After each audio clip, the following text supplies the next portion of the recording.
Welcome to the Exhaust Notes podcast. What is good, everyone? Welcome back to the Exhaust Notes Formula One podcast, your new favorite Formula One podcast, your favorite Formula One podcaster's favorite Formula One podcast, and my favorite Formula One podcast as well, because I get to talk to these gentlemen. Todd, Rohit, what's going on? Living said dream. Are you Esteban Ocon? I am Esteban Ocon. As long as that's an A and not a U, I'm fine with it. It means much different things in British terminology. That's like saying, hey, brother. Yeah, exactly. I was thinking like living Seb's dream is kind of where like my mind went when you said that. And I was like, I don't know if you're really that committed to making the planet a better place, Todd. No offense. No. He's not. No, sad. I mean, if you can see all of my material waste behind me, I'm definitely not. I like to think that I recycle and try to reduce water usage and electricity. But speaking of water usage and tasteful living of dreams, I thought if anybody or any driver Todd was trying to emulate, it was one Valtteri Bottas with a certain risque photo shoot where we got to see his cheeks tastefully submerge under the purifying waters of Lake Minnetonka, if I did my geography right, but I don't think I did. I can't believe did you actually get one of those calendars? I did. I got the one you sent me. And no, I got you the print, but there was a calendar. You saw that he released a full 12-month calendar. You know what? When it comes to that man's ass, less is more. And I disagree. I'm going to go for quality of ass shot, not quantity. Because I thought they were all tasteful. There's not a question of being tasteful. It's just that man, despite being a Formula One driver, has a dump truck of an ass. He's got that cake, as the kids say. I was trying to get a spit take, listeners, and I thought I had it, but, one day. Close. Speaking of cheeks, talk to me about this race, gentlemen, because I did not see it, but I keep hearing things. It was pretty cheeky. Well, anything with Lando Norris. Cheeky. Yeah, I was going to say. There you go. We were all picking up what you were putting down. It was. I mean, I can't be the only one. It was the most frustrating yet simultaneously joyous moment as a longtime McLaren stan to experience, because we had a 1-2. We've dreamt. When's the last time McLaren had a 1-2? Was it Danny Rick's last win at McLaren and Monza? I think they had a 1-2 that day. Was Lando silver medalist that day? I don't remember. Yes. Yeah, it was Danny Rick's sole win with McLaren. I'm pretty sure 2021. And that's becoming more and more of a collector's item. Yeah. But that doesn't even feel like it, right? Like it feels like it's a decade back plus. It also just felt fluky, right? Because that's the race that Max ended up on top of Lewis in turn 1. Right? Oh, that was that race? I'm pretty sure that's that race, and that's why McLaren's out front. Because they were 3 and 4, I think. Yeah. If memory serves. It's a little foggy. But that felt fluky, and this felt, for the first time more than a decade, that McLaren on outright pace won a race. And then they had to go and fuck it all up. So, quick rundown of the events, since Ro didn't watch. Lando Norris starts on pole. Oscar was in P2. Into turn 1, there's 3 wide with Max, as is Lando Norris's new trend that he loses P1 in turn 1. That's what he just likes to do. So Oscar comes out in P1 out of turn 1 and is managing his pace actually pretty well. So it's Oscar 1, Lando 2, Max 3. I think we had a Hamilton 4, or was Ferrari 4 at that point? I don't know, but like the Ferraris and Hamilton were close at that point. It's pretty typical pit strategy, although because of the pit strategy, they wanted to guard against the undercut from Hamilton, I believe. So they pitted Lando first instead of Oscar, even though Oscar was in P1, thereby giving Lando the undercut. And that happened twice. So they, a roundabout way, gave Lando double undercut and gave Lando the lead of the race. And then coming to the end of the race, they said, all right, switch positions back. I think Lando had like a 3.5 second gap on Oscar at that time. To Oscar in P2. And then they started to say like, hey, Lando, let's switch it back. And then all of a sudden it was like a 4-second gap. And then McLaren, and then Lando's engineer comes over the radio. Hey, Lando, we need to get this done. And it's like a 4.5-second gap. And by the time he's literally coming on the radio, it was so painful to listen to. He's like, we're trying to protect you. This is for the good of the team. So many like, I'm tugging at your heartstrings type of comments. You will need the team if you're going to win it. Or you will need the team when you win your championship was one of the lines. And I was like, ooh. So basically this sounds like me trying to toilet train my daughter with promising her the mountain, hoping she gives me a little mountain in return if you guys get my drift. Yes. Gotcha. Yeah, it definitely felt like a big load in the diapers, this whole situation. But at the end of it, I think that with maybe 2-3 laps left, Lando had put 6 seconds on Oscar. And then 6+. He was like almost a 7. Yeah. Yeah.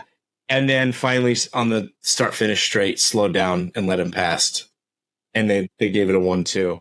But it just soured the whole moment. And I think Lando handled it with absolute class. And I guess all reports after me said he was like, he felt bad about kind of souring Oscar's first win because there was like obvious tension in the cool down room. I don't know if you guys saw that. Yeah. Hamilton was kind of just shooting the breeze with him and Lando was not in the mood. And he was like, I think Hamilton said like, oh, your car's so fast now. And Lando's response was, so what? You had a fast car for 7 years or something to that effect. Yeah. Anyway. I was going to say, are we a couple steps away from Lando dressing in all black, painting his face white, and just listening to like the Smids from here on out? Yeah. Welcome to the Black Parade, Lando. So I think the other part of that was Oscar Piastri was very, I mean, he's so reserved anyway, but he was very like nonchalant about the whole thing after the fact too, right? Like the interview after was just like, yeah, I won, you know, like he didn't even like celebrate the win almost, you know, like he got out of the car and like raised his arms up, but like barely ran over to the team, you know, like didn't do the like dive into the team thing that most of the drivers do when they win. And this is this kid's first win in Formula One. So, I mean, from all I read, it seems like he is very, very, very reserved in that stuff. So like maybe it's not natural for him to celebrate the way most people might. But it definitely added to the feeling of the tension after the race because you had Lando, who, as you said, kind of was like snappy with Lewis. Also, like went in and like set his helmet down and like threw the hat onto the ground or whatever. Oh, yeah, I saw that too. And then you have the you know Oscar on the other side of it, who's like, I mean, he's kind of like setting himself up to be the next Kimi Räikkönen with his like just like he's going to give you a 5 every day, no matter what. Like the world's coming to an end. He's a 5. The first race of his Formula One career. He's a 5. Yep. No peaks and valleys. Yep. Never too high, never too low. So I guess as I get the Esteban Ocon, aka Todsington's recap of the race, is my point from a previous episode a good one that despite their success, McLaren's slowly turning into Ferrari? I would argue that I don't know if they've ever had perfect strategy. They've had some fumbles for sure. They've had some really shining moments. But I also don't think up until this point, because this team is still relatively young in like a staff sense, right? That they're not as polished as we see in Red Bull or Mercedes was for a long time, or I guess still is, right? Their pit strategy, everything is. The reason I asked is I'm going to kind of contradict my own question, because if this was Ferrari, I could see a situation where in that last corner of that last lap, somehow Carlos would crash into Charles and then they would both be out of the race, and despite being 1 and 2. That would probably be the most Ferrari thing. So maybe they're not there. And to your point, it's a young team, and there's that adage in American sports that sometimes young teams don't know any better and they don't understand the moment, and then maybe they take a joke about it after the fact. But based on the fact that Nick is telling us we've got arguably the oldest 25-year-old in Oscar Piastri in the world who doesn't celebrate things, who is literally doing his taxes or he's chopping up onions like the famous Dave Chappelle sketch. And yeah, I think we are watching a man possibly go through a self-actualization in Lando where he's trying to truly decide, is he going to be our crown prince or is he going to be the bad guy that was promised? It felt like a little bit of a villainy sense. We're watching that man break bad, so to speak, right? He's very much shaved his head now. Now he's still teaching chemistry in the high school, but there's some nefarious stares in the camera. There's a couple of growling of voices. I'm sure he's going to have an alter ego pretty soon at the next race. He's not Heisenberg yet. Yeah, I mean, he just recently realized that his best friend is not his best friend. Is nowhere near his best friend, right? Yeah. Like, his best friend is willing to put him completely out of the race. No, I think it was really, to play a little bit of devil's advocate, the team couldn't have done anything either way, right? Had they brought Oscar in first either of those times, I think you still end up you don't think so? No, I mean, I think they were scared of their pace holding true, but because their pace held true for the whole race, if they brought in Oscar first, Lando still would have ended up P2. And I think they would have had the other conversation with Lando that he would be challenging pace-wise, because we've seen it multiple times this season where in that later stint in the race when the fuel gets out of the car and he's running light, that his pace just comes alive when he's chasing Max down in whatever that was a few races ago. But that's why I think that he would have ended up probably beating Oscar. But that would have been if they could have said okay, you're free to race if we have Oscar 1, Lando 2. But that's a much different situation. Or they could have told him to hold station and be like, hey, we're on for a 1-2, no fighting. There's 10 laps left, whatever. That's a much easier pill to swallow than I'm in the lead. I just put 6 seconds on a dude. But because Oscar, started quote unquote out front and managed his pace well, we're going to give it to him. Honestly, if I was in Lando's position, probably wouldn't have given the position back. It'd be fine. It'd be fine if Lando or if Oscar was in P2 and had better pace, or Lando was kind of holding him up just because he didn't want to get in the dirty wake and actually burn his tires out. I'd be fine if that was the thing. But he put 6 seconds on him, and he wasn't managing his tires that hard, or he wasn't taking the life out of his tires too hard, I should say. But see, that's my thing. I think he puts himself right next to Oscar. If the roles are switched and Oscar pits first, I still think Lando catches him. To your point, he is the fastest car on track for the last 15 laps, every race the last 5, with the exception of blowing tires with Max or whatever, right? Yeah. But that to me is why I think it's impossible for the team to make the right decision.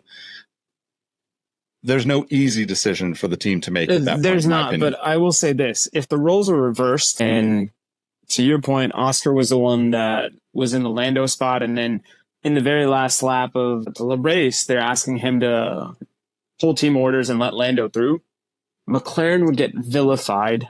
I think that would complete the Lando Norris heel turn, and then we're having a completely different conversation. So to me, this almost seems like we got you, Oscar, because we see a situation down the line where we're not going to give this to you. So why don't we just go ahead and take the easy road, so to speak, towards your first win? Now, that being said, I don't know that much about Oscar Piastri, but everything I saw during the quick Googling while you guys were chatting, to your point, Nick, I couldn't tell if that dude was rained upon or if he won his Formula One race, because he's just so stoic. So he's got a bit of Tim Duncan in him in that regard.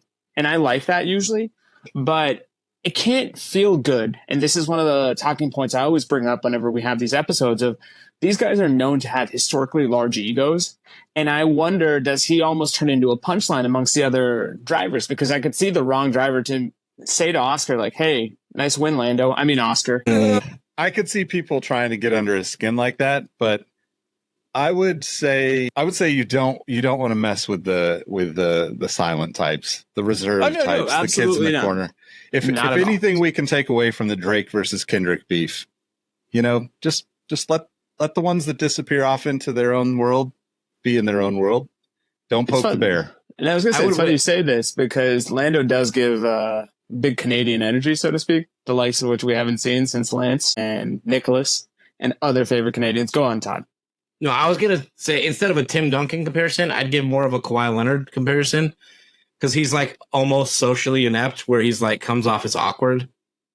But is Oscar that way? I mean, I genuinely... I think so. Like, okay. In like the marketing stuff, when they try to like present him as like fun loving, it just kind of comes off as like a little awkward. Anybody that's Lando's teammate is not going to be as charismatic on camera. So I feel like true, which is fine. Like the reason it made me think of that is because Nick, you mentioned Kimi earlier, and he does have a little bit of that about him. But like, I feel like Kimi was in on the joke. Yeah. And being the sarcastic asshole because he knew that.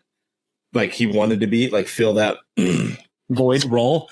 I don't think that Oscar is that necessarily. Like he comes off as that and is like sarcastic, like I'm gonna deadpan you on something that you're trying to get excited about.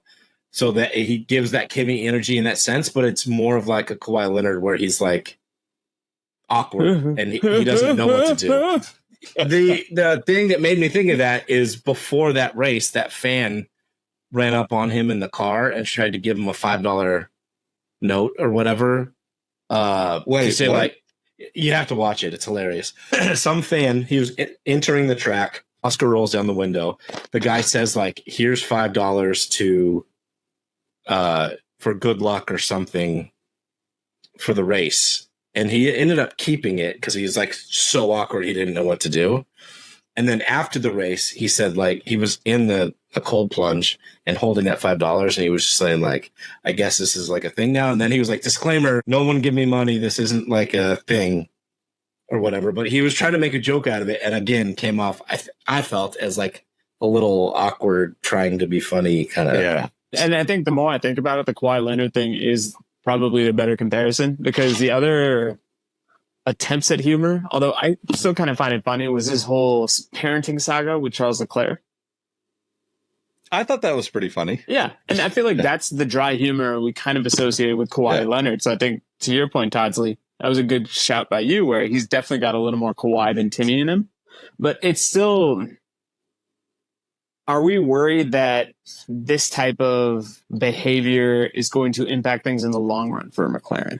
Or do you think this is just a lone bump in an otherwise smooth road that's been kind of, if I'm trying to be objective, like McLaren's overachieving at this point because none of us thought they would be this good. Like this is almost like a Ferrari-like resurgence that first year that Ferrari was kind of good again.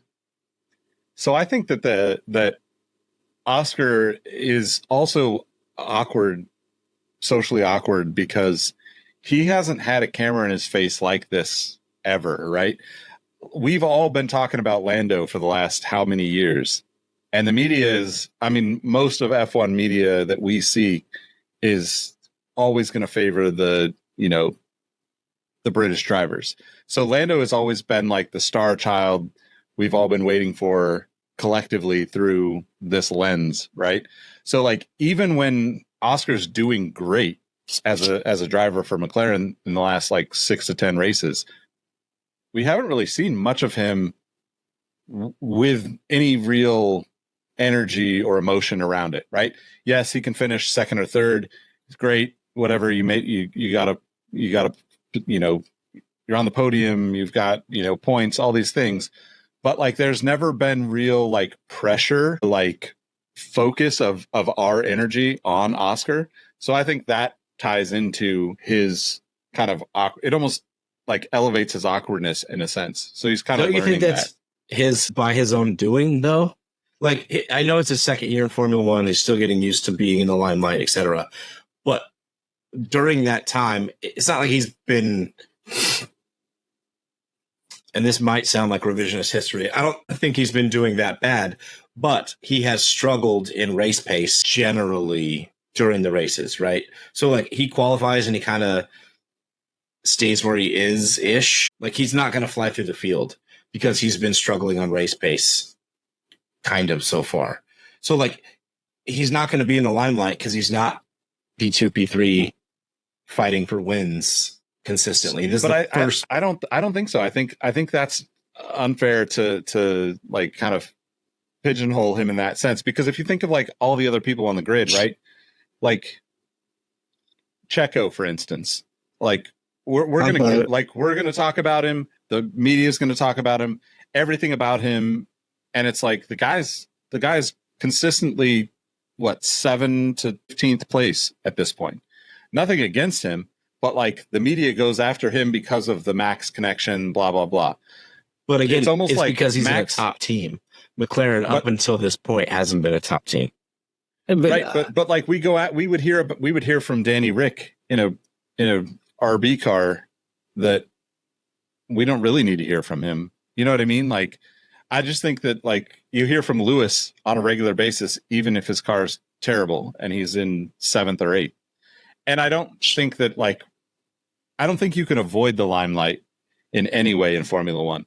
But I think that your responses naturally tone down, care about you in a sense. It kind of goes back to that, like, like, I don't know, this might be a like deep cut for racing, but like, if you've ever heard Randy Popst after winning a race, he is the smoothest talking human being on the planet. And it's like, I'm just happy that my Pirelli tires and my, WeatherTech floor mats and my Razzo shift knob and my, Brembo brakes. And it's like, he rattles off 50 sponsors in one complete sentence. And like, that to me is kind of like what you get from Lewis, right? So like, we always are going to go back to Lewis because everybody's happy to hear from him. And like the same thing with I think Lando's really good on camera with those things. Not that they're shouting out sponsors or anything, but like just that smooth flow of like conversation. It's conversational. And we don't get that with Max, or we didn't. We do get it a little bit more now. He's become more human as he's gone.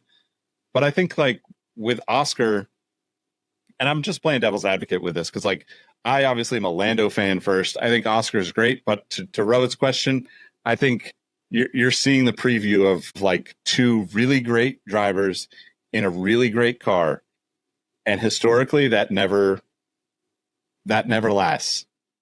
So what you're telling me is Oscar for the Mercedes seat in a year and a half? Maybe. Yeah. But I think you were right earlier, Ro, and you're thinking that let's give Oscar this because down the road, if Lando keeps his current form, which by all accounts he will, and by his proven track record, he's been steady, fast pair of hands in the last 4 seasons probably. I don't think they're going to give Oscar this preferential treatment because they realize that they're not necessarily just fighting for constructors. It is totally feasible that we could be talking about Lando as a world champion at the end of the season. So let me ask you both this, because you are two of the biggest McLaren fans I know, and arguably you're the only two McLaren fans I know, but I live in a very sheltered existence, so enough of that.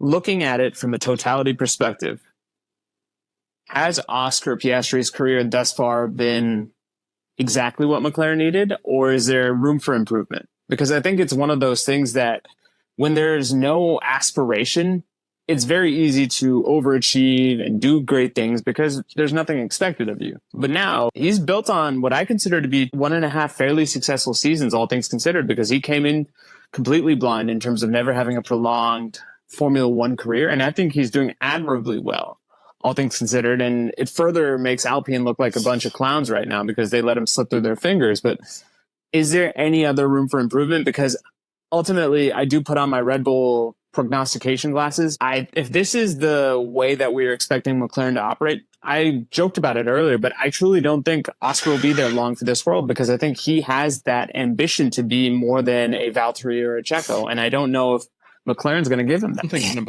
think McLaren's going to necessarily like give him anything or take anything away from him.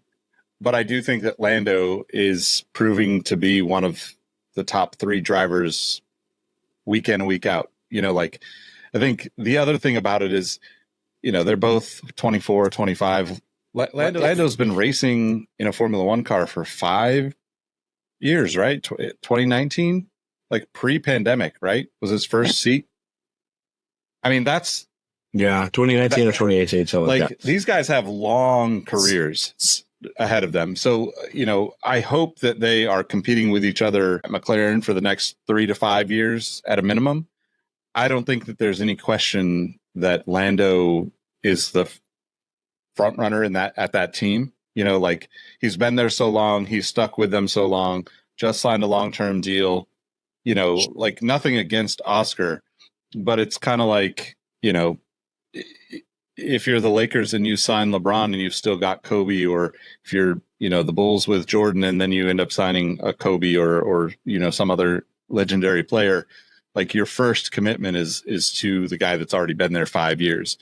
And I think that's going to be the interesting thing to watch, is like to see how they navigate that. It's going to be really fascinating. But I also think that both of those guys can look around the grid and realize that it takes a long time for these teams to come back from the depths of where they've been, unless they have everything working. And McLaren has everything working right now. No other team on the grid can say that. Everybody's got, 80% of things working. Anybody has a chance to land on the podium, but McLaren is consistently the most, on the podium the most of this team right now.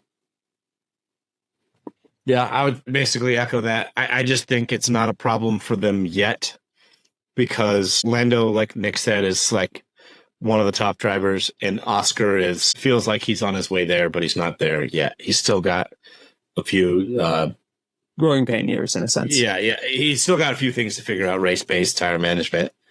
He's got to race head-to-head with Max for a handful of races, right? Like, that's definitely a part of the growing pains of Formula One. You have to get ran into by Max. Yeah. Max has to run into you.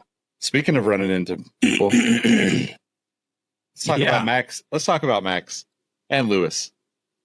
I just want a one-word snap description call by you, Nick. Whose fault was it? 100% Max. Okay. All right.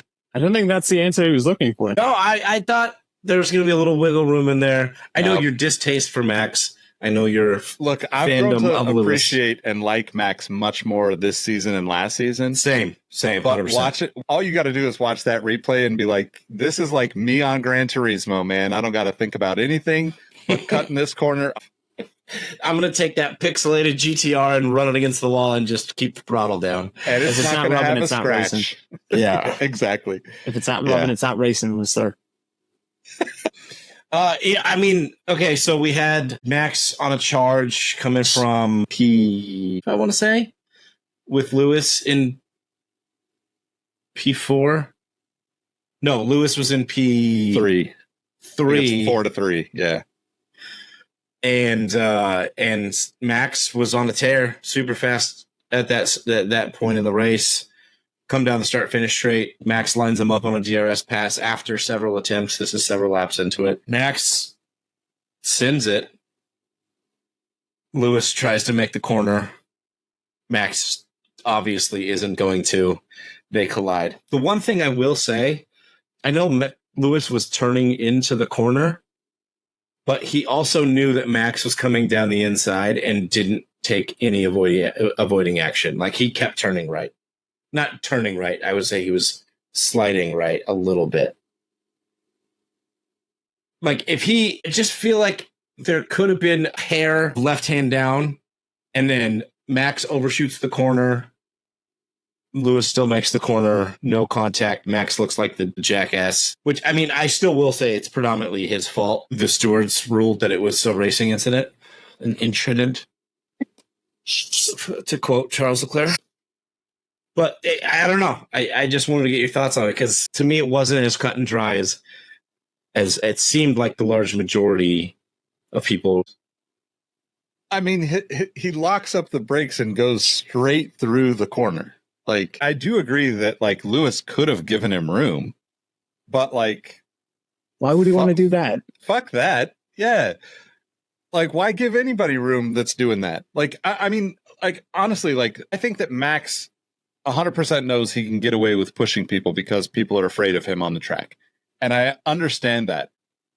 If you watch that, and you took the liveries off of those cars, there is no doubt in my mind that you would say that's a Nicholas Latifi or a whoever move. Like, it's just completely ignorant because he was not anywhere near going to make that turn or make that pass at that corner.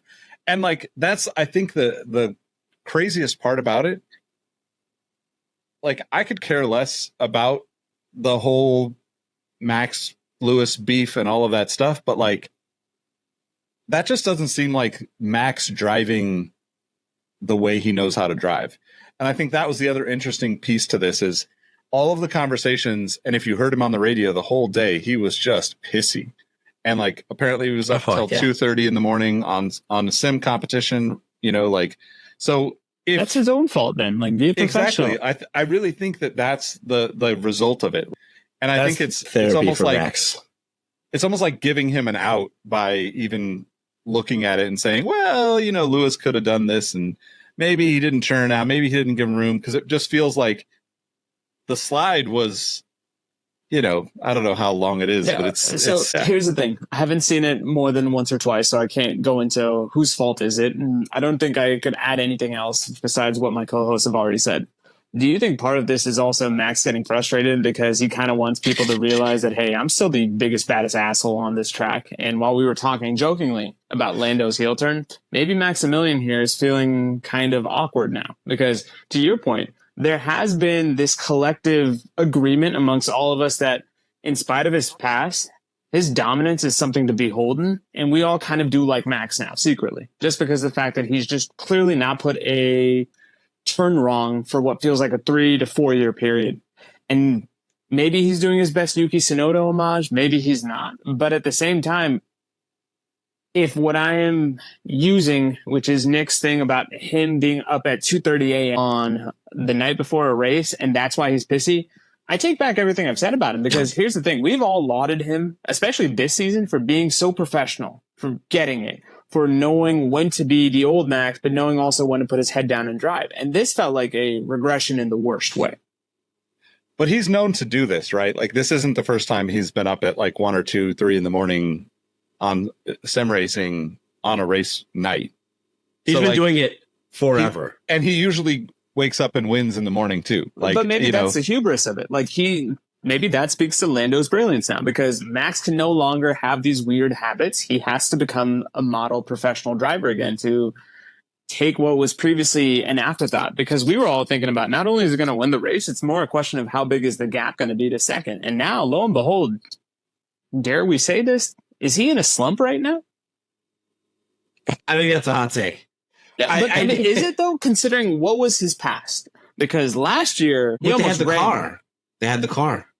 They don't have the man. car I now. think he is that good of a driver that if the car can get him there, he'll do the rest. And I just think he's taking a little too much pride in his own racing skill. But that's just this hot take, like Todd called out. So let me ask you, Todd. If it's the car, I mean, I was watching Max fly up the field thinking, oh, he's going to come back and win this. Yeah, very much. So, I wanted to backtrack and backpedal that statement. They don't have the car. The car's still 98% of the way there, right? McLaren just seems to have that extra 2. Yeah, but here's the thing, Nick. To your point, we had the same conversation, I want to say last race, where he was coming back from the pack, and we all were like, oh, he's going to get Lewis at Silverstone. He's not going to get his 9th win at the track because Max is going to max. But lo and behold, Max did not max, and he ended up not getting the gold. And that's why I'm saying, is this a slump? Because he's given us a precedence of being so dominant that if he does not get first place by a margin of 10 plus seconds, 20 plus seconds, 30 plus seconds, that's the measure of greatness. You are being essentially evaluated against your own dominance, and that's not necessarily fair to him, but we don't write the rules. We just enforce them on an amateur podcast. The reason I would say no is because even during the races where he had fucked off by 10 seconds, 15 seconds out front, there were certain races where he would still come over the radio and be like, guys, the front's not hooked up. We got to figure this out. And he's out front by 10 seconds. I agree that it was a bit more of a petulant child moment for him, on the radio over that race. He just seemed to be having a bad day. However, I will defend his sim racing because, one, he's done it forever. Yeah. And two, he had an absolutely savage quote in the media today, which was, "I'm a 3-time world champion. I know what I can do, and I know what I can't." Which, that's a mic drop moment for, like, that made me like Max just a smidge more because. But is he, as a man once told me? I mean, Lewis also had a mic drop moment, basically saying, "Oh, he just needs to act like a world champion." He pretty much, he said that he knows there will always be animosity on Max's side.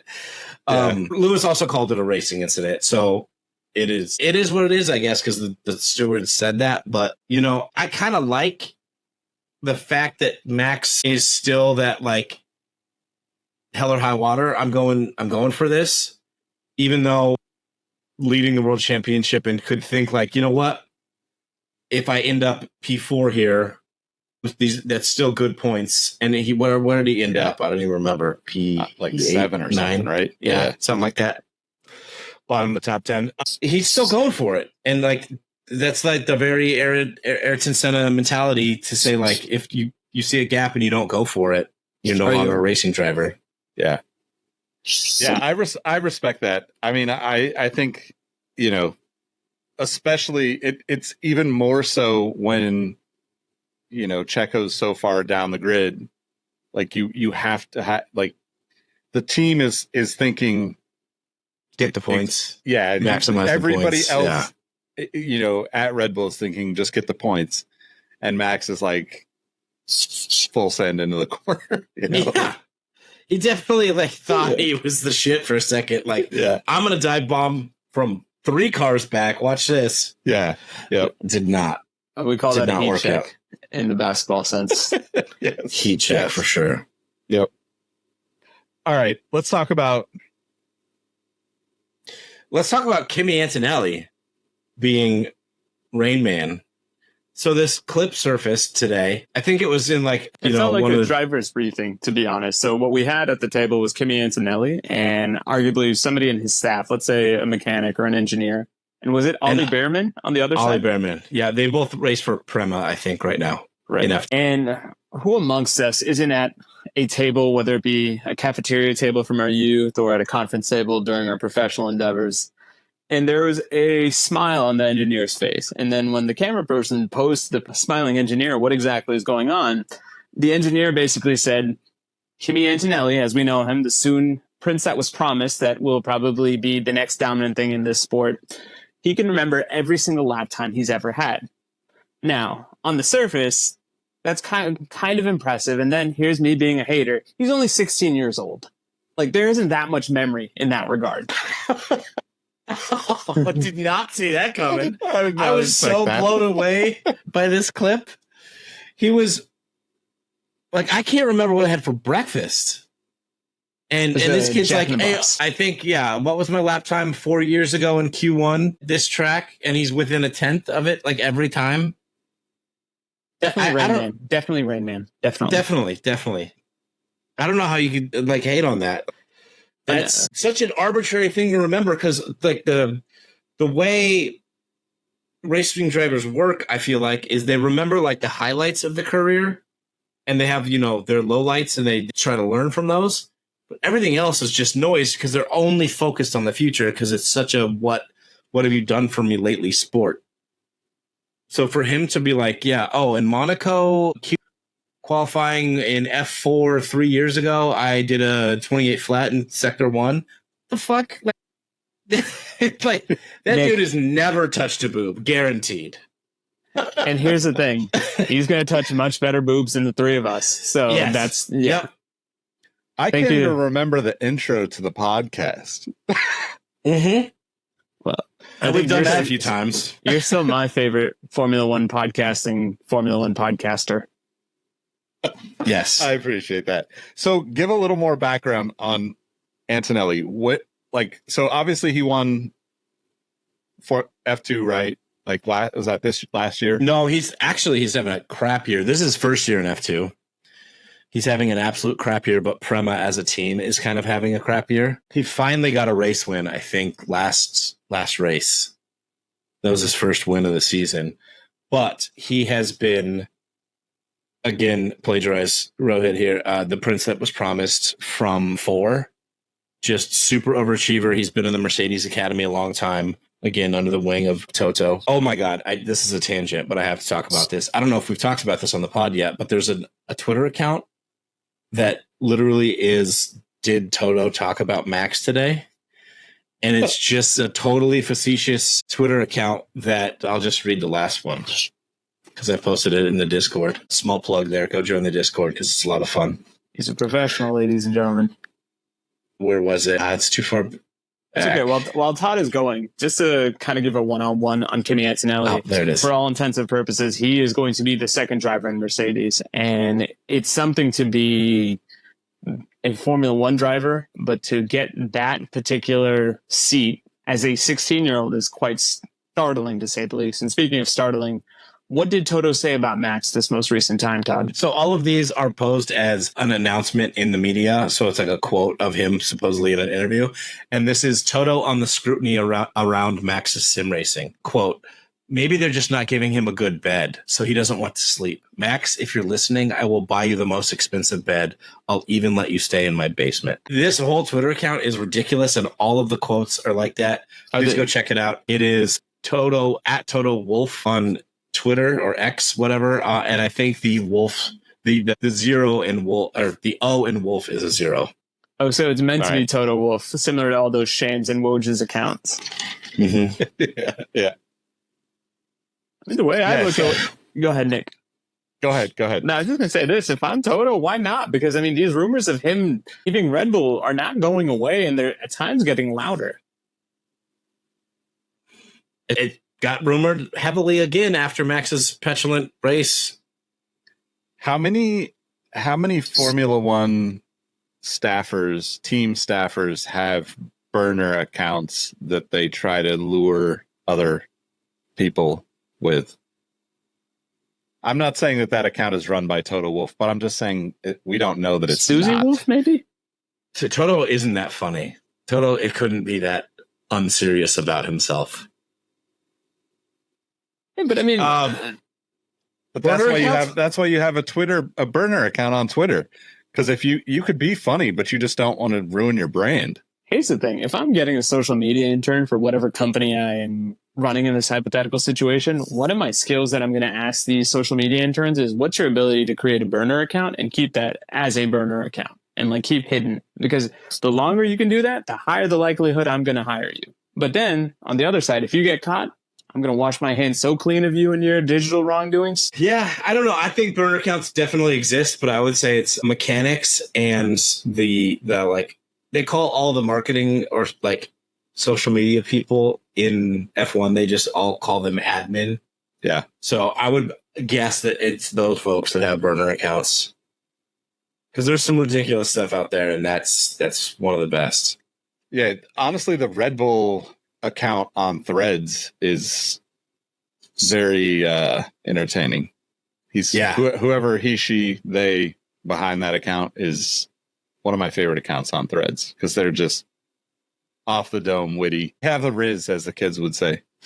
No cap. Facts. No, yeah. Skibbity. Oh my God. I just had an employee tell me about that skibbity toilet thing. Jesus Christ. I felt so old. Moving on. We're to our best friends at Alpine. They have a new livery. Pretty sweet livery, all things considered. And you know what I like about it? Yeah, I don't mind it. And here's what I like about it most. It's allowing Esteban Ocon to get familiar with that color scheme since that's where he's going to be headed next year. That is a great segue, although I will backtrack and say that's kind of a disappointing livery. Like no splashes of yellow. It's Deadpool and Wolverine. I thought it had a little bit of yellow in the chassis, no? I didn't see any. It's got the yellow as the slash marks across. Oh, I guess back, it. Right? Okay.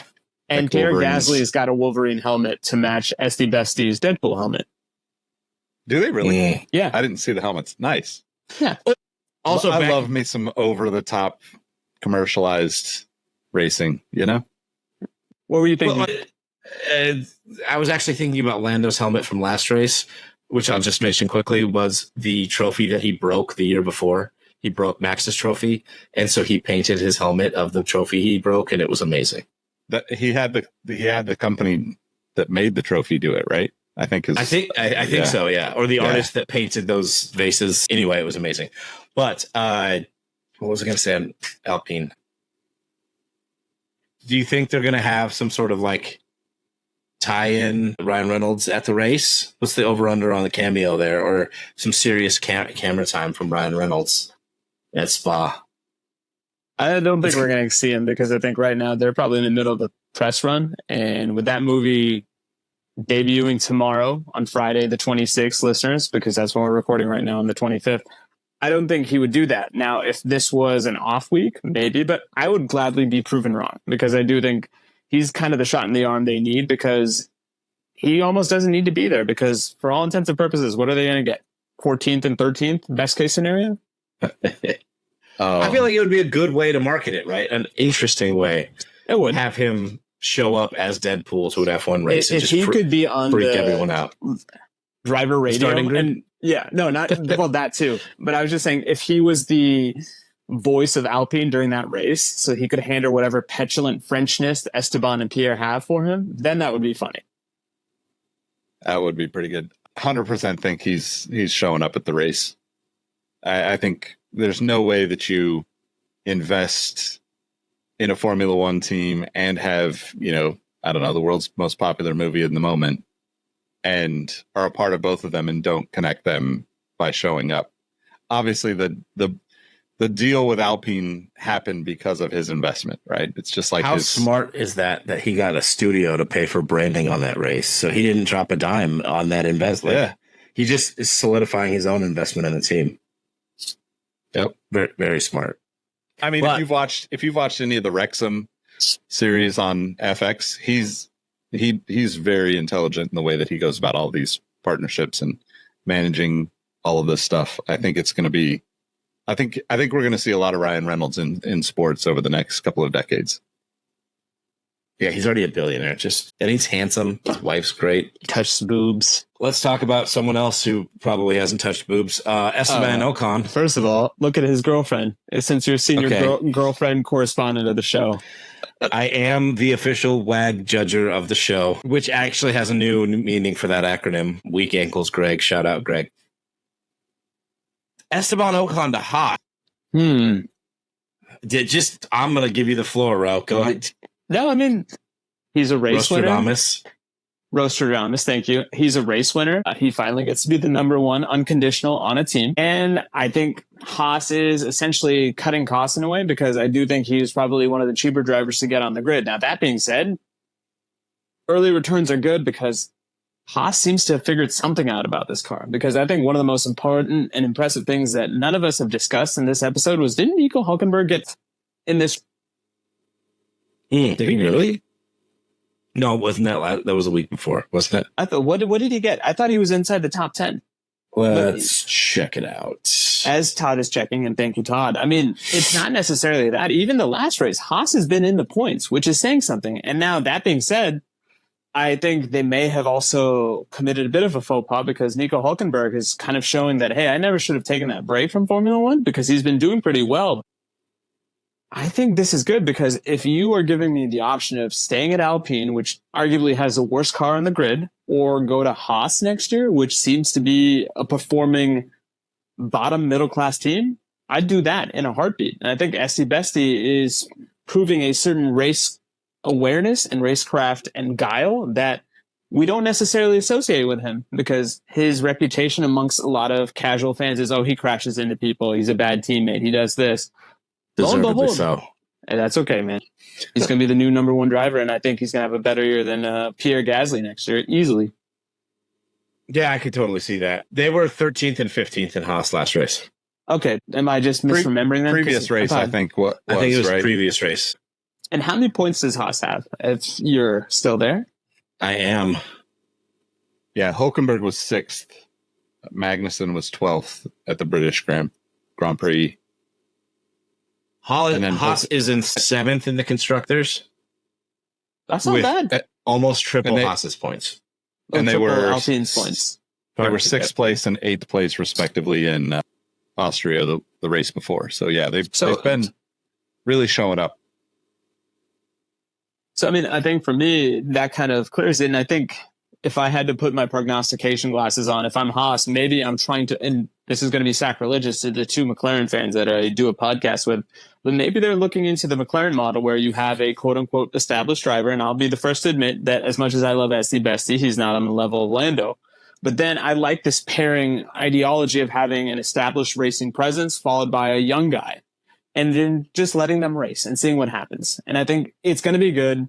I think Haas will be the surprise team next year because I am probably overrating Esteban Ocon's greatness as a driver. But right now, I still maintain that he and Pierre Gasly have neither really set the world on fire. And the thing is, Gasly just seems to have better PR at this moment in time, and he's also the one that slept with Esteban Ocon's girlfriend earlier in their racing career, so that's why for some reason he gets a hall pass, and I don't like it. That was some shade I didn't expect. But yes, all of those things you said were true except for Esteban Ocon being the number one driver. However, and I did meme this in the Discord earlier, I posted a picture of Tobey Maguire from Spider-Man 3 when he breaks bad as Venom.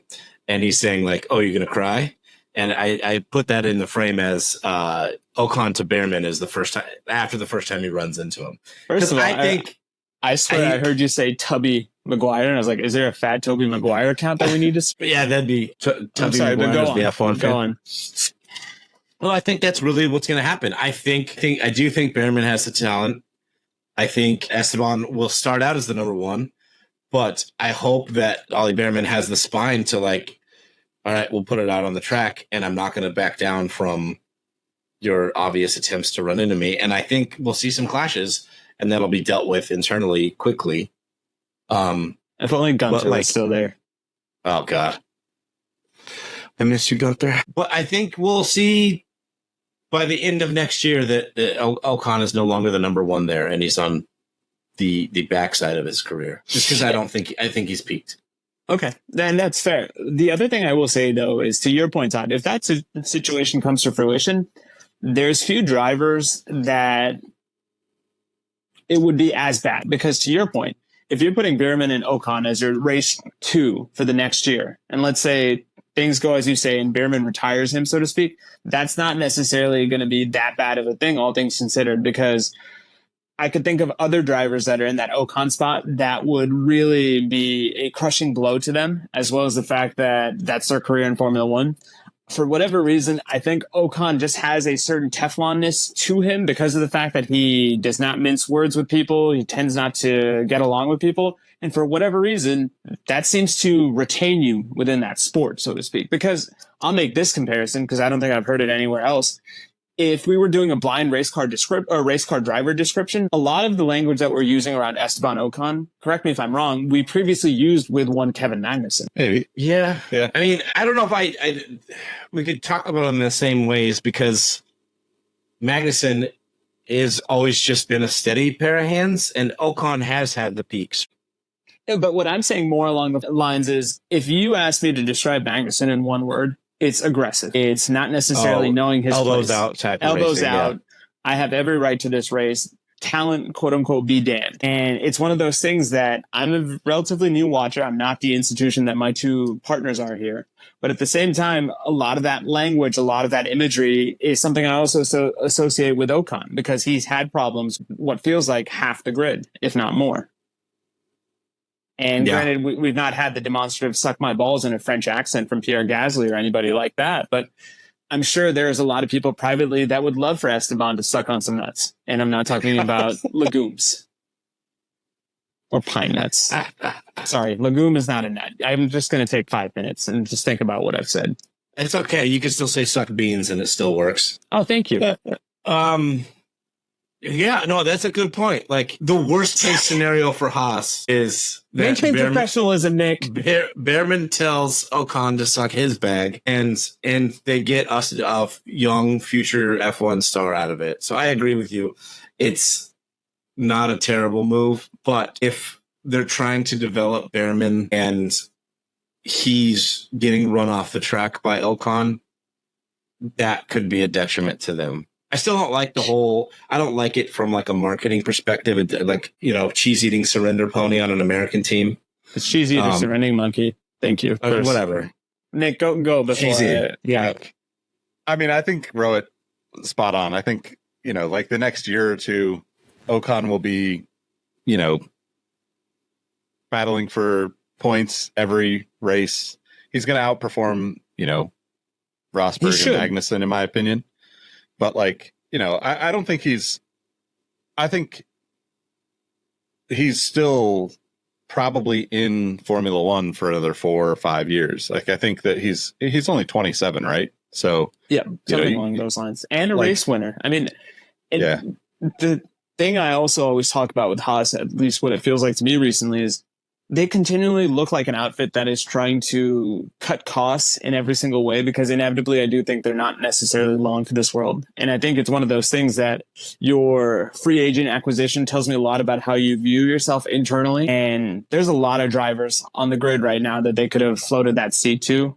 It's a question of would the drivers take it, yes or no? I mean, we're still a Carlos Sainz-less grid for next year. And I would have thought, if money was no option, that's the guy you want to go after, because ultimately, if it comes down to marketability, I think he's the most marketable out of all the free agents. But maybe they read the writing on the wall, and it makes a lot of sense, because you hire somebody that, while being a nuisance on the track, he's not necessarily going to cost you anything in terms of sponsorship money. And he's not polarizing on that front. Yes, he's prone to crash a car every now and then, but even then, he's fairly matured as far as I'm concerned. Now, I think the worst way to evaluate him is to put his arch nemesis alongside him in Alpine, and that's what they've done. And I thought the first year wasn't necessarily bad, but this year has just been atrocious. And if there's one Drive to Survive episode I'm looking forward to next year, is going to be the inevitable Esteban Ocon bitches about Alpine and says this is why they suck and this is why Pierre Gasly sucks. But I'm getting ahead of myself. What is it, Todd? Why are you snickering that way? Oh, ladies and gentlemen, we have, if you listen quietly, we have the finest tradition of exhaust notes. Son of a bitch. What are things that Pierre Gasly says next year when Ocon triples his point total?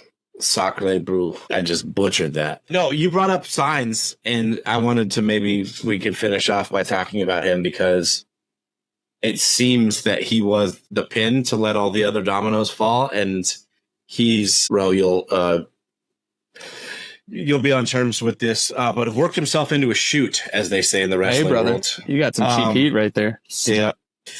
He has and is actively working himself out of a seat. He was the highest ranked, most high performing candidate for multiple seats. And it's come to pass that Mercedes doesn't want him. He won't go back to Red Bull, it seems. And so all we have left for him now, Alpine or Williams, right? Or I guess Sauber is still technically open, but they may be in too much of a financial crisis to let go of Zhao. But I just don't understand how, he is, I would say, probably, top 6 driver consistently, and has been for years in F1. And I don't understand what's the stank that's attached to him that all these teams are passing him over. What is he doing or saying in these meetings that's keeping him from signing a deal?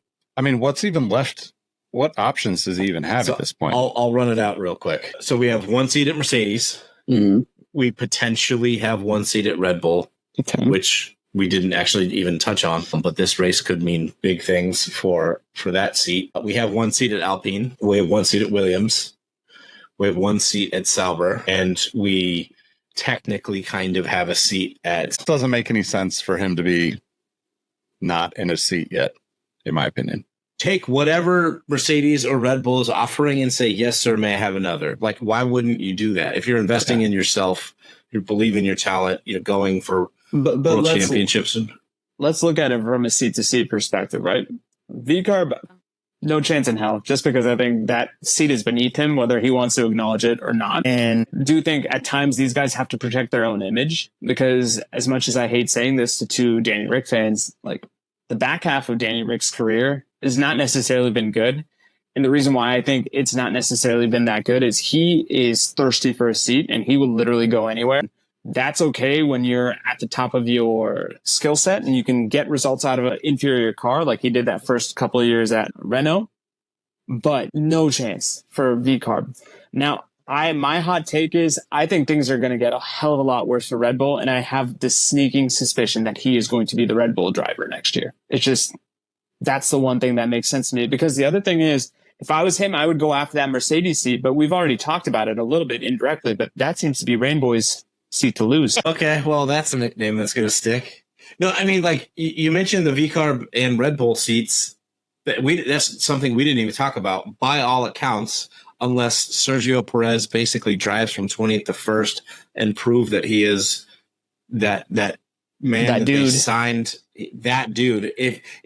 Unless he proves he is him this weekend, by all accounts, it sounds like he's out of a seat after this race. And the only decision for them is, are they going to put in steady pair of hands and Denny Rick, Liam Lawson to see what he'll do in the big boy team, or give Yuki a run and see if he's not going to explode. But that's like a very real possibility of happening over the summer break. And we're only one race. There's a lot of Instagram memes where apparently the world knows about Checo Perez's contract, and everybody was very quick to point out that if at any point in his sporting endeavor or sporting career he falls 100 points below Max in the constructors, those are terms of immediate ejection from his seat. And that was funny because when that slowly started to make the rounds, Checo was a cool 119 points off Max's pace. So at this point, this is really turning into the weirdest game of chicken I've ever seen. And I've seen some weird games of chicken. Speaking of which, Nick? I mean, I would love to see Yuki get a shot at the Red Bull seat, right? Mm-hmm. That's like the wishful thinking me. I don't see why people would even consider Sainz, even if because it's just for a season, right? Like he's going to go to Audi at some point, right? That's at some point. But like I don't even think that's a foregone conclusion anymore, because we'll touch on this later in terms of they're hiring decent people, but right now they still feel the most pedestrian and anonymous team on the grid.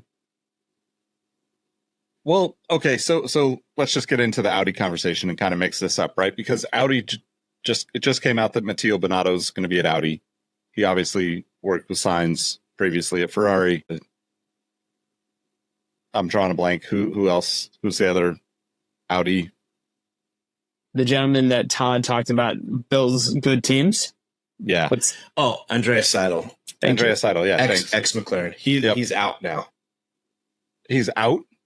Yeah, that's why Binotto's in. So Seidel, I got super excited when I saw. I thought it was the two of them. Yeah, so that's what I was saying in the pre-show is I got super excited when I saw Harry Potter was joining Audi, because I was like, hey, Seidel builds really good teams, Binotto builds really fast cars. That would be a powerhouse. But no, it's a switch, one for the other. All right, well, throw everything out. Carlos is going to Red Bull, and Audi's just going to struggle. No, but I mean, here's the thing. We've all talked about this. I would love for him to go to Williams, because I think that would be a really fun team next year with him and Albon, because those are some professional ass drivers that truly get the best out of the car. And one of the other, if you're doing exhaust notes drinking game, this is the part where I say Alex Albon was far more impressive in a Williams suit and a Williams car than anything George Russell ever did in that car. And yet he gets, I would say, an eighth of the publicity. And I think a comparable driver, dare I say, I think he might even be better than George Russell at this moment in time. It's just, I don't know what else to do if I'm Carlos Sainz, because to the other points you guys made, there aren't that many desirable seats. And it's a real question of your soul as a race car driver is like, do you want to stay on the grid to stay relevant and just try to get visibility that way? Because sometimes there are situations where if you're gone a year, absence makes the heart grow fonder. And if we like Carlos Sainz right now when he's doing his thing as a top 6 driver and then we lose him for a year, we're going to be even more nostalgic panned for him when he comes back, because we're going to overrate him a little bit more. So I'm almost thinking maybe he's playing this perfectly and deciding, you know what, I'm not going to be on the grid next year because there's even better opportunities in a year. And that's like a wild thought I hadn't even tried to comprehend. It's what I do. This is why I'm on the show. Like, he could take a 1-year deal at any of these teams to stay there and stay relevant, because there's always juniors trying to come up. There's always the next promised person. I would never leave the grid personally, even if I have to take a 1-year deal at a shit team to say like, okay, in a year I can go to Audi when they're building. I can go to. Can I pose this theory? Because one of the things we were talking about pre-show, and it was a story that you, Todd, brought up, was can you tell the listener about the recent rounding error that Audi / Sauber had? So yeah, I kind of brought this up as a why the hell is nobody talking about this? But one Ralph Schumacher of former F1 fame, the lesser Schumacher. Hey, no lesser Schumacher. I'm happy about Ralph. Well, okay. Also, I just did that to throw you in a tizzy. I'm sorry. Yep. Shout out to him for coming out publicly. That was awesome. But 6-time Grand Prix winner to 6-time world champion, I think is lesser Schumacher. Yeah, I'm just giving you a hard time. You're absolutely right.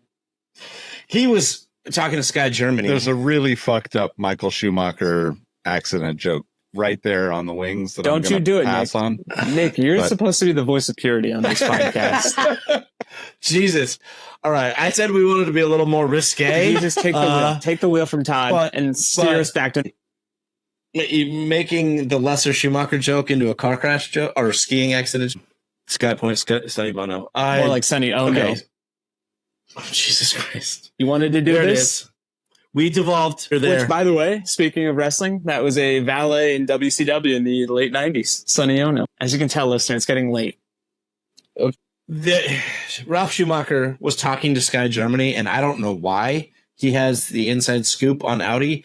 However, the thing that I pulled out from that article is that the only reason that they kept Zhou Guanyu for this season that we're in for is because there was a rounding error for Sauber, and the team had to be refinanced to help plug a hole of $1 billion. How do you miscalculate $1 billion? Yes, Oops. $1 billion, Dr. Evil. That's rough to hear for Zhou Guanyu's perspective, because I feel like he's earned his seat. But also... Has he? How the fuck do you misplace him? I mean, our government does it all the time. So the reason why I teed you up for this is if you believe my cockamamie, and it is a cockamamie idea, I think this is kind of a back channel deal with Carlos Sainz saying, we'll give Zhou, I almost relapsed into old exhaust notes and I forgot how to pronounce his name. We'll give Zhou a 1-year deal, but I guarantee you he'll be the first driver off the grid next year, and that's where Carlos Sainz comes in, if he doesn't find a seat. But why not go to Sauber now? I think he's trying to keep his options open.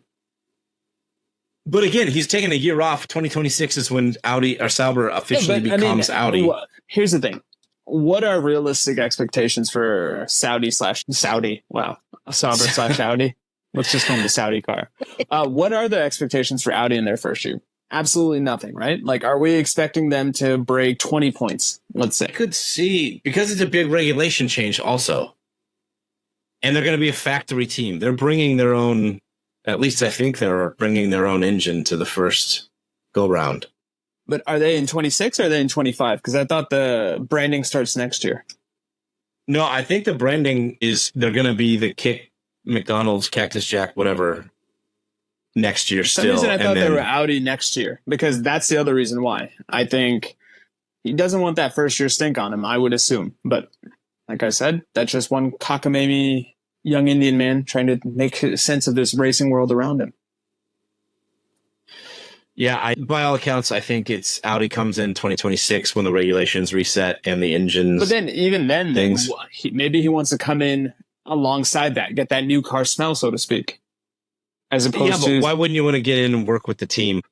Maybe he can do that, but not necessarily have the pressures of driving. Yeah.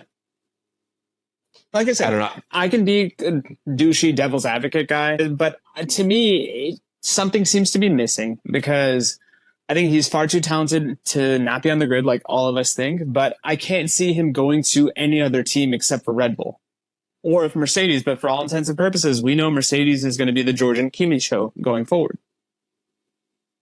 Yeah, maybe his hatred still remains for Red Bull because, like, he was, one of their juniors got passed over. I didn't know he had a hatred. I know he was one of many that found greener pastures. Yeah, I don't know if hatred's the right word, but definitely I don't think it ended perfectly amicably. And like I said, catch me up because I'm not as deep into the history. Who was he competing against in that Red Bull seat? Was it Max?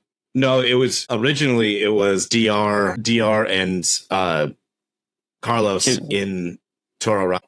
Okay, and he lost that, and then he left that. He left the Red Bull camp to go. Think so? I'd have to check back. I think there might have been one other team in there, but it ended up roundabout way to go to Renault then McLaren.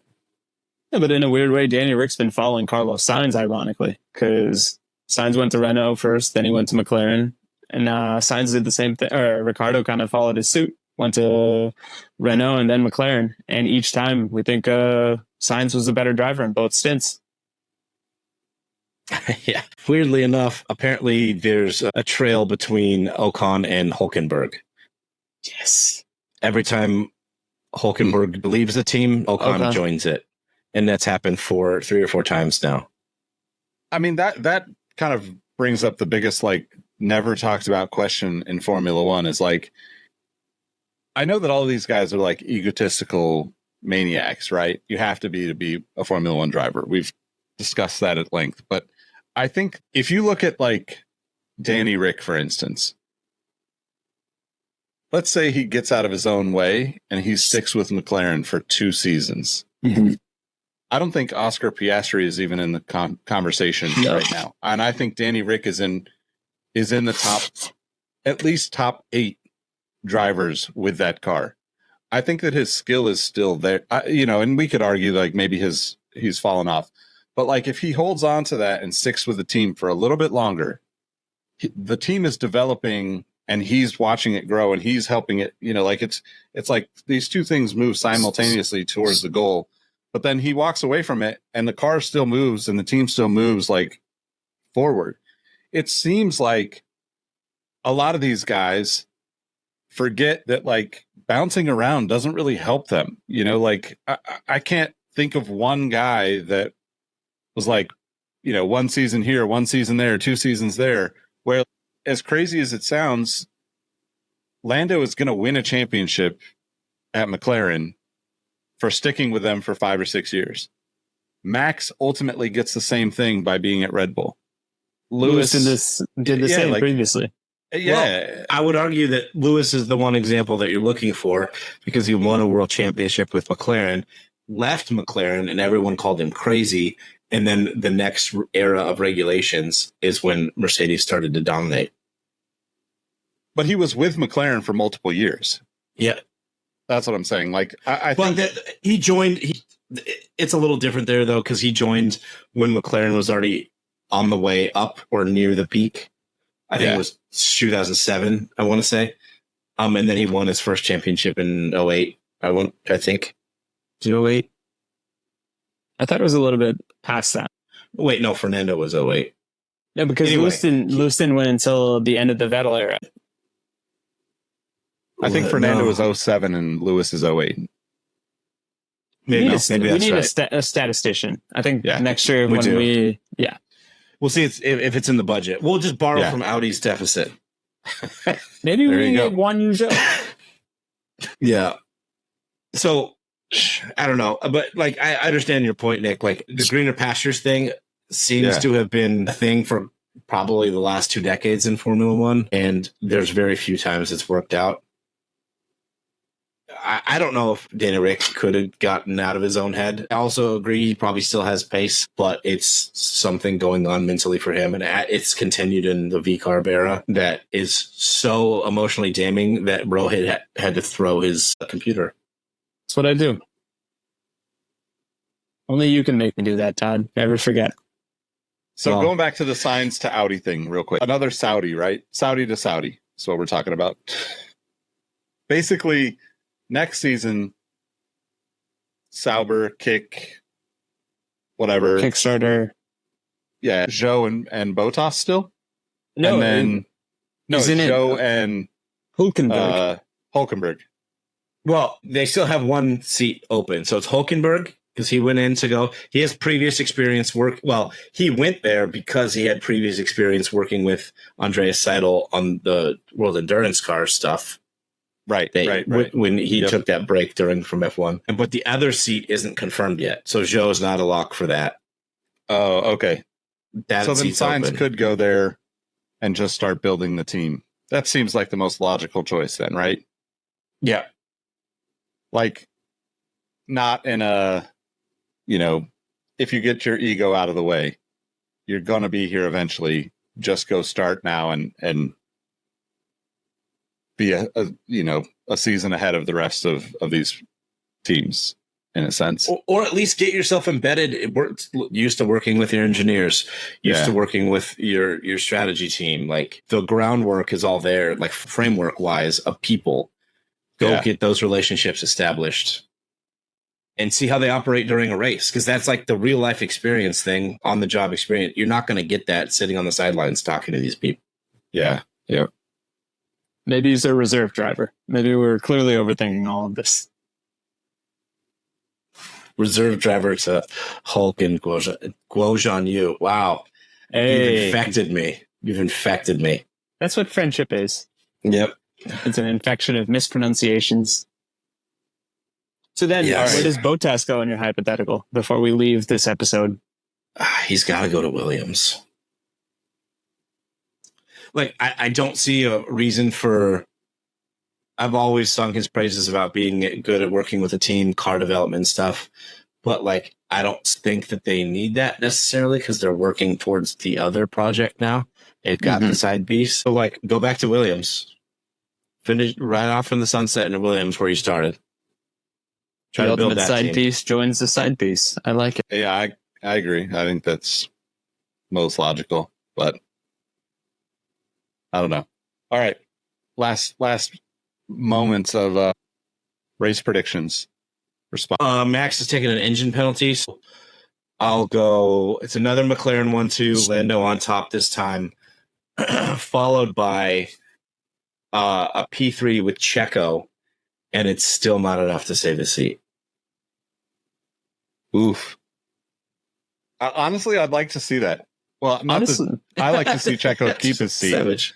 But I would like to see that. Yeah. I'm gonna go with that. My hot take is I don't think Checo's gonna win another podium this year. And I don't think he'll keep his seat. I think this deal is done. I posted it in the Discord a few days ago, but they were asking Danny Rick in the post race, or no, this was pre-race, about the whole Checo situation, and he was like trying to be serious and couldn't contain a smile. So I feel like this deal's already been done. Danny Rick's going to be in the second half. They'll give him the half a season to say, hey, here's the big boy car again. Show us that you're not shit. That's your last chance. And whether or not he lives up to that, I don't know. The amount of hubris that Red Bull has thinking they can win the constructors with just one driver is baffling. And I hope it blows up in their face. I think they think, like, okay, nobody can be as bad as Checo's been now that he's in that head spin. So, and Danny Rick says, hold my Fosters. I think Horner still has a huge crush on Danny Rick, and he's going to say, all right, boy, give it to me. I mean, only if only if there's a mutual consensus. Yeah. He's not good. Yeah. Well, no, they'll probably send an errant dick pic or two. Who amongst us hasn't, if we're being honest with ourselves? My wife doesn't appreciate him. Yeah. Jesus Christ. That makes two of us. That's a done deal. Lock it in. I will say this. I like your Lando shout. I'll go Ferrari. I'll go Carlos with number 2. And then I think Max. Actually, I'll go Max 2, Carlos 3. You think Max comes back from 10 places down? If there's one person that can do it.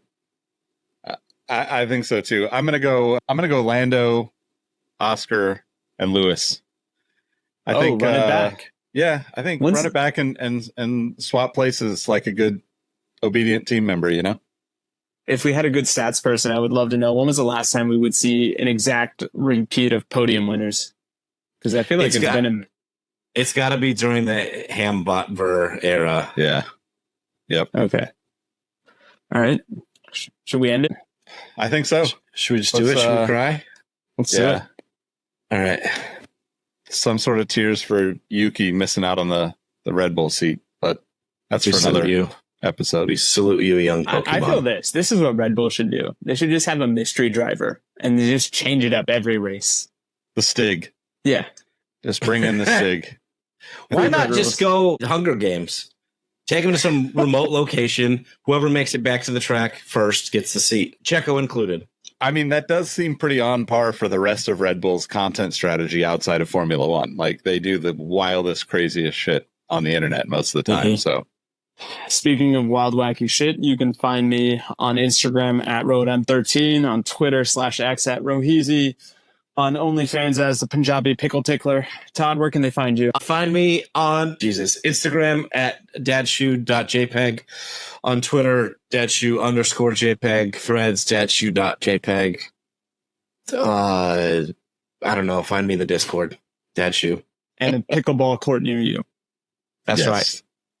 You can find me at Nick Ingval on all the platforms, Exhaust Notes FM on all the platforms, and most importantly, join us in the Discord. Great community, as fun as these shows are. We appreciate y'all. We'll catch you next time. Peace. Skibbity.